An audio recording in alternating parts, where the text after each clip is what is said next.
Quick note before we kick off the video, the winner of the RuneScape-themed Starforge PC. Again, it's a beautiful rig, very, very well spec'd, and its new owner is that Silverado guy, randomly chosen as a subscriber on our new channel, Salazar's Cars. We've currently been rebuilding a crash-damaged manual Audi S5 over there, super fun stuff. So huge congrats to the winner. This here is actually your system, all packaged up and ready to be shipped. I'm sure it will cost a few $100s because this thing weighs minimum 50, 60 pounds. But comes with the territory. I'm very, very appreciative of all of your support over on the new channel. Be sure to get subscribed if you haven't already. By the way, the giveaways don't just stop here. We'll be running yet another starting from today with the same basic entry terms. All you have to do is be subscribed to the Salazar's Cars channel, linked below, and you'll automatically be entered for a chance to win this RTX 3060 from my personal stash. It's a great triple fan card, 12 gigs of VRAM, and ready for a new home. Again, the only thing you have to do to enter, folks were confused about this with the RuneScape build, you just have to subscribe. That's all. There's no Gleam link. We're not going to make you, jump through a bunch of hoops. Follow us on Twitter, follow us on Instagram for a bunch of extra entries. We're not doing any of that. We just want to give the new channel, Salazar's Cars, a bit of a jump start. It does help out if you click the subscribe button. Heck, even if you just watch the videos and don't subscribe, that's a huge help as well. But if you want a chance to win the card, just click the subscribe button. Make sure that your account has its subscription set to public so that we can see you're subscribed, and we'll randomly select the winner for this one in a few weeks. Now back to your regular programming. This here is the cheapest Amazon gaming PC, at least as of time of filming. I purchased this back in April of 2025, and sure enough, if you type in gaming PC and then sort from lowest price to highest, you come across this listing first, an HP ProDesk RGB desktop with an Intel Core i5-6500 and 8 gigs of DDR4. There's just one big problem. This thing doesn't have a discrete graphics card. So obviously, we can't expect too much in the gaming department, despite this being advertised as such. The word gaming is used so loosely in this industry with the hope, in most cases, of catching out inexperienced buyers. It's also worth noting that this one, though originally an HP OEM, has been essentially rebranded and quote-unquote refreshed by Skytech USA. So what exactly is in this box? We'll find out shortly. I hope you will stay with me. This will be one of the shortest ads you'll ever see on the channel, and that's because Starforge Systems is just that cool. They are running a super hot summer sale on gaming PCs and more, so be sure to check them out via the link below. See, I told you. Without further ado, let's see what we get inside. Oh, looks like a couple of boxes to start. Probably like a cheap keyboard and mouse. It's actually, I hate that I'm saying this, but it is nice that you at least get peripherals, as cheap as they might be, in a system that only costs, you get 125 bucks new, even though I expect this will be a refurbished product in the end. Oh yeah, look at that. They also get a mouse. It looks like it even has like LEDs baked in. Maybe some RGB bling with this one. I will say though, this thing is light as a feather, and oh yeah, good old membrane keys. What a throwback. It's not the end of the world though. Again, for like a bare bones budget, you can't really be choosy about the kind of keyboard you're using. Where are we with the tower itself? Oh yeah. Oh, we do get a power cable. That's nice. You're not being left hanging there. And yes, we have a slim mid-tower. This is gonna limit us in terms of upgradability, so the power supply is gonna have to be a special standard, as well as the graphics card, unless you wanna leave the side panel off. Diving straight into the guts, we already know, again, most of the primary specs here shouldn't be too big of a surprise. The i5-6500, I expect, is under this more or less stock cooler. We have 2 sticks of DDR4, so that's cool. I wanna see. Should be 2 4 gig DIMMs, yep, of SK Hynix DDR4. I'm gonna put this back before I forget about it. The power supply, again, an unorthodox shape. It will make upgrading a bit difficult, maybe a bit more expensive. And the total power is, oh boy, where is it? Really gotta hunt for it. 200 watts. Oh, yeah. A 200 watt PSU. You know what, that's plenty though for just a Core i5 from several generations ago and integrated graphics. This up here is our KingFast 256 gig SSD. I presume it's gonna have Windows 11, if I recall, loaded onto it. That's also convenient. Again, it's more or less a plug and play experience, but again, the real issue I have with this is the fact that it's marketed as a gaming PC, when in fact it will do very little of said thing. Let's see, sometimes under these trays you can find additional goodies. So this one just like folds up. All right, is that okay to do? I feel like I'm snagging something. Well, there's not much under there anyway. Just a few cables routed for front I/O. We have, well, no 24 pin here. Proprietary motherboard, proprietary connectors, typical of OEM HPs of this time period. And we have an RGB box, oh boy. So we actually have RGB baked into this chassis somehow. Also included is an RGB remote, so it obviously must be there. And it looks like it supports every color in the rainbow. And I imagine those LED strips are baked into the front grille of this chassis. It's about the only place you would see them inside the case. Now we'll go through a cost analysis part by part a bit later in this video, but I do want to throw out my first impressions. It's very clean. That is, I mean, that's a statement in of itself, given the age of most of these components. The SSD looks to be a drop-in add-on. I don't think it's been used before, just based on the fact that there's no surface scratches or anything on the enclosure. I could be wrong. We'll check that when we boot into the operating system, see if it's been written over, and if so, how many times. I do like that we get two 4 gig sticks of DDR4 for dual channel, even though it didn't matter as much for Skylake back in the day. It is only 8 gigs in total. You probably want to upgrade to 16 if you're serious about also throwing in a discrete card and actually gaming on this rig, but I would take 2 sticks over 1 any day of the week. The whole thing seems suspiciously clean. Either this was meticulously detailed prior to repackaging, or it just sat in a dust-controlled environment for several years unused. I mean, even the cheap steel and bare metal is unscathed. Typically with time, even if these aren't used heavily, they oxidize, they rust. I don't see any of that here. That said, I will be the first to admit I'm not an HP OEM specialist. This could be like a new tower for all I know, and the board was just sort of dropped in. I don't know if they're compatible generation over generation. Again, a lot of these motherboard layouts and power connections tend to be proprietary. It's one of the downsides of opting for a dirt cheap OEM like this to sort of upgrade along the way into an actually viable gaming PC, which we'll also try to do at the end of this video. And again, keep in mind, 125 bucks, they're even throwing in things like Wi-Fi USB dongles. So if your end goal is just to surf the web, type up emails, maybe modify PDFs, type up Word documents, and scrutinize Excel spreadsheets, this would be perfect. It's really all you need. You don't need a workhorse $1,000+ system to perform basic tasks. But if you have any hope of gaming, you will likely need to make some changes to this. But before we get ahead of ourselves, let's make sure this first powers on and that every component is detected. I have no reason to suspect this won't work. Again, as far as I'm aware, this system in its current state is unused. So you could call it new, but really the tower is refurbished and it's had a few extra parts thrown into it. Of course, running off of integrated graphics to start. And there's no HDMI port back here, just 2 display ports. I didn't notice that earlier. I don't even know if I have an adapter for HDMI to DisplayPort. Let me check. A few moments later. I've got a full-fledged monitor instead. Might be a bit easier for you to see anyway, depending on the angle. Connected to power here. Let's go ahead and give this a shot.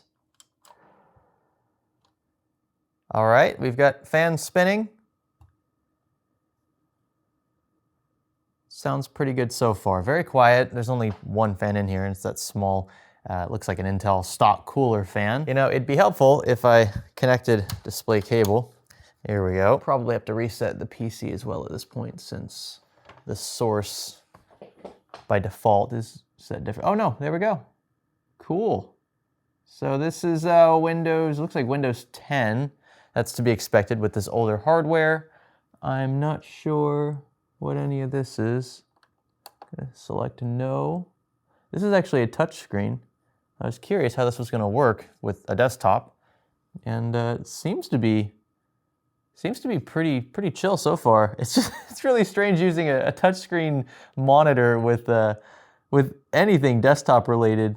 But I've got to say, it's fairly convenient when you don't have to type anything and you're just kind of like clicking through a menu like this. And here we are, blank slate, clean desktop for Windows 10. Again, if you just wanted to leave the desktop as it is, this would be a great office starter. It's not gonna do anything magical. It's not gonna 3D render well. It's not gonna game well. But for 100 bucks, it's not a bad office startup. Where it will become especially tricky for us, however, is in the modification department, because this is not a very friendly platform, setup, whatever you want to call it, to work with to begin with. Most OEMs aren't, and that's by design. Unfortunately, a lot of these HPs, Dells, They like to use proprietary hardware. The shapes of their motherboards are unique. The connectors, the power connectors in particular, are often unique. Their power supplies are unorthodox, not necessarily outside of a standard, but they're very limiting in terms of what they can support. And so we're gonna have to do a fair bit of modification to fit the graphics card I hope to. And that graphics card is, or should I say was, an RTX 4060, one you've likely seen in earlier videos of ours. This one in particular has an ultra slim profile with a swappable rear plate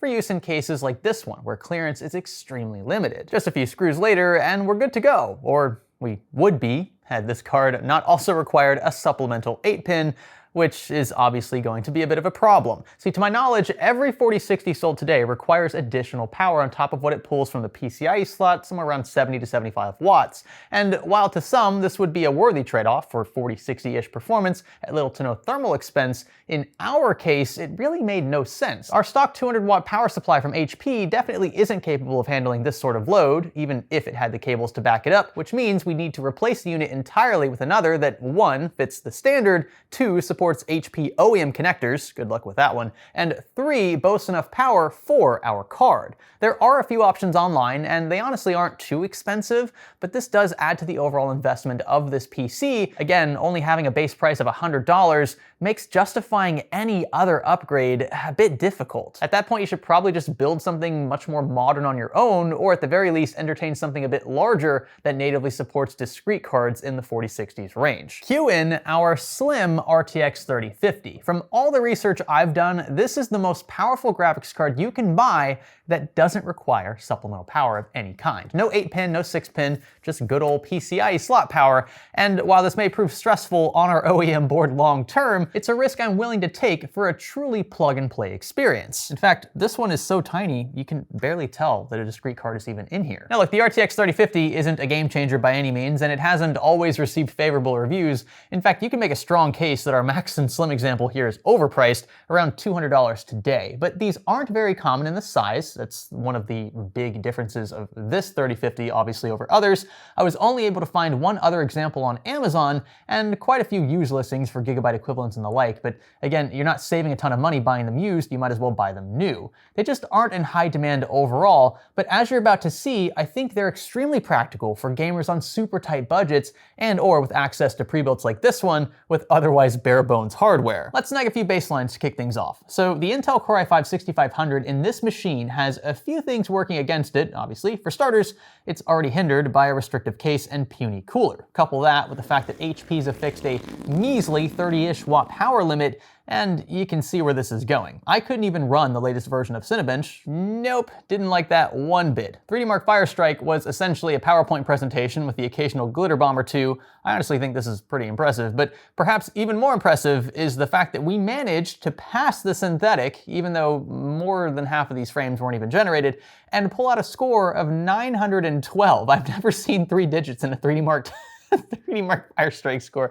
This places us better than 3% of all submitted results, probably the lowest score that I've ever achieved here. That said, that doesn't mean the underpowered i5-6500's integrated graphics, HD 530 if you're curious, aren't capable of anything gaming related. Master Duel, for example, I'm a huge Yu-Gi-Oh fan, somehow plays smoothly, save the occasional over-the-top animation or two, and I'm not complaining about that. I love that they included these animations. I wouldn't say it's like modern MOBA capable or anything, but for a 10-year-old processor, it really isn't the end of the world. And again, these first tests were being run without our RTX 3050 installed. This is purely off of integrated graphics. More just trying to show you where we would be if we didn't make any modifications at all. Speaking of age, however, we can infer compute power through a couple of older synthetics like Cinebench R15, which our 6500 actually does manage to squeak out a score from, 493. Yeah, it's not a very high multi-core score. That only places us barely above something like an AMD FX 6300, and that brings back some crazy memories. Chips like the Ryzen 3 1300X and 2200G squeak out noticeable wins in part thanks to SMT, but the real kicker is when you compare it to a modern i5, like the Core i5 13600KF. It's not the most modern, but again, it's gonna give you an example of where we're starting from here. The score is nearly 9 times higher in that CPU. We've come a long way since 2015. Consider an older version version of Blender. Now, revealing a similar story, a score of 39 for our 6500 pales in comparison to that of even a Ryzen 5 1600, a chip you could buy today for $30 on eBay, though it would admittedly be a bit difficult to build an entire system around one for $100 or so. That's what makes this so special, and it's why I'm making this video. What happens though when we insert our RTX 3050? It's going to be a game changer, right? Nothing's going to go up in smoke, right? Well, I'm happy to report, after about 2 days of experimenting, hence all of the random shirt changes between scenes here, our little HP is still firing on all cylinders. Drivers installed fine, the power supply didn't explode, and the system actually managed to remain fairly quiet under a heavy load. Have a listen.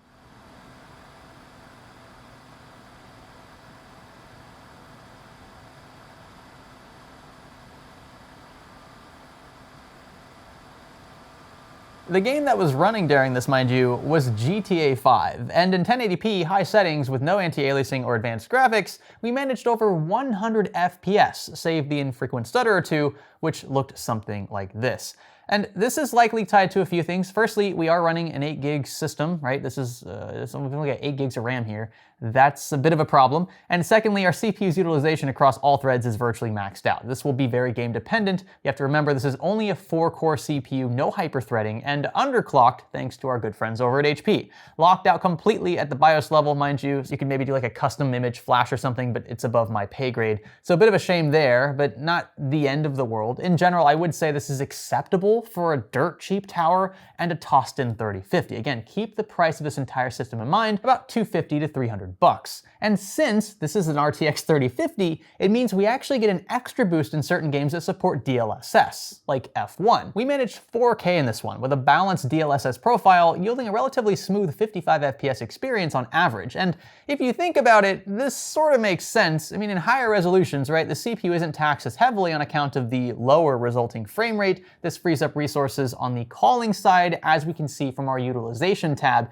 Every single core remains well within its limit, reducing frame time spikes to nearly zero. So pretty smooth playback here. And it's a similar story for Shadow of the Tomb Raider. This game can be very intensive, especially with certain settings enabled, but in 1080p it manages a respectable 50 to 80 FPS on average depending on the scene. Of course, I wouldn't recommend enabling ray tracing of any kind on a measly 3050, but in titles that are graphically intensive, and Shadow of the Tomb Raider certainly is, even in the medium preset, this GPU is stressed heavily enough such that our CPU doesn't appear to constantly choke. I suppose in a way, both the CPU and the GPU are choking sort of in unison here, so it appears smoother just because one isn't being left behind. And as you might expect, 3D Mark Firestrike also yields promising results, our $300 dumpster fire of a rig scoring better than nearly half of all submitted results. Pretty solid if I do say so myself, though individual scoring will suggest that our CPU will lag massively behind in a vast majority of games. The scores are just too far apart. It is far from ideal, but then again, so is having a super strict budget. And for the price we paid all in, I would say this is pretty darn impressive. And that's coming from a guy who usually isn't a fan of 3050s. I think 50 series RTX cards in general are overpriced for what they are. I wish we could go back to the MSRP of, say, the GTX 1050 and 950 before it. Those had MSRPs, just for an idea, of around $100, brand new back then. Today, recently launched 5050s are more than double that, if you can even find them. So this isn't really me, trying to make a case for old 3050s at $200 and $300. Rather, if you're keen on experimenting with ultra budget hardware like this one and its limitations, a slim 3050, like the one in here, can actually push things right up to the edge. Having no additional need for power connectors, supplemental 6 pins and 8 pins is a huge win for chassis like these, since they don't require replacement power supplies, funky wiring mods, or Dremels. They're literally plug and play with swappable rear brackets and are worth considering if you're on, again, a super tight budget with one of these floating around. Sure, there are other ways you could spend $300, but for something you'd barely have to modify and again could readily game with, it's tough to beat this. I honestly think this is impressive, and this is cheaper than a console. I do dislike that Skytech refers to this in its raw form as a gaming PC. It very clearly isn't, and no, RGB doesn't magically transform it into one. It's just there to lure you in, like a moth to a flame. If you're new to computers, then you may fall for it. There are heavy compromises with machines like these, so shame on them for the way that they've worded this, but with the right expectations and budget in mind, there is a place for something like this, especially when you take into account how slim these cards are. I don't, by the way, think you should be thinking about anything future-proof wise with a system like this. If you're on a $300 budget, future-proofing should be the last thing on your mind. If you ask me, just squeak out as much performance as you can for the money now, and then just move on entirely in 3, 4, 5 years time when you scavenge enough money to rebuild or buy something separate. Like there's no foundation here to improve, and that's okay. I didn't build this or modify this for the sake of future-proofing. You could add maybe 8 gigs of RAM. That would probably seal the deal for the next 2 or 3 years. Again, with managed expectations in the gaming realm, you're gonna have to scale back settings. The resolution is going to be a big question mark because you could bump resolution to offset the load on the CPU, but then the 3050 only goes so far at higher resolutions than 1080p, so good luck with that one. But again, all things considered, for $300, it's tough to beat this apart from getting stuff that's free from friends. And speaking of, an extra 8 gig kit of DDR4 will cost you, what, 20 bucks or so? Call it a day, $320 all in. I think this is pretty darn cool. The context definitely matters here. Thank you so much for watching. Consider liking the video and subscribing if you haven't already. And remember to check out our new channel, Salazar's Cars. I love filming car stuff. I'm so glad that I finally launched the channel. I'm just kind of beating myself up that I didn't launch it any sooner because I've been doing car stuff for years. And again, you have a chance to win this RTX 3060 from my personal stash if you subscribe today. My name's Greg. Thanks for learning with me.